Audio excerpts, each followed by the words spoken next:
welcome to Let Us Eat Baby. Today we're going to be doing a special Thanksgiving recipe. We're using a can of pumpkin. And what are you going to do with the extra pumpkin in the can? Make two different recipes. So first we're going to do pumpkin, pomegranate, and pear. So it counts for 1 serving of vegetables, which is the pumpkin, 1 serving of berry, which is pomegranate. Who knew pomegranate was a berry? And 3/4 serving of pear. And as always, add more pear if you need to get the full serving of fruit in. My little guy always ends up eating plenty of fruit throughout the day, so I don't really need to add any extra pears to bump that up for him. The second recipe is pumpkin, oats, banana, and pumpkin pie spice.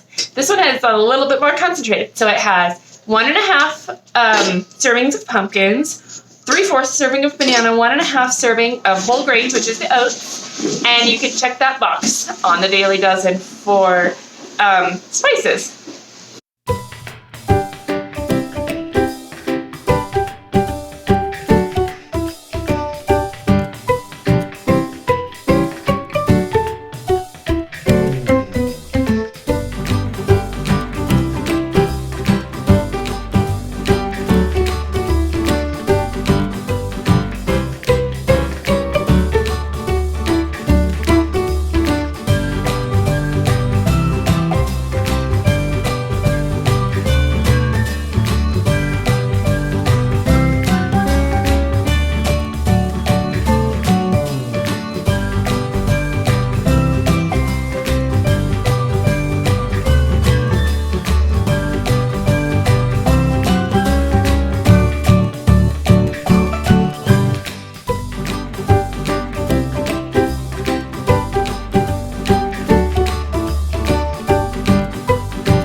Thanks for watching. If you like it, then please, it's charting. If you like it, then please subscribe, and you'll be able to see lots more videos like this.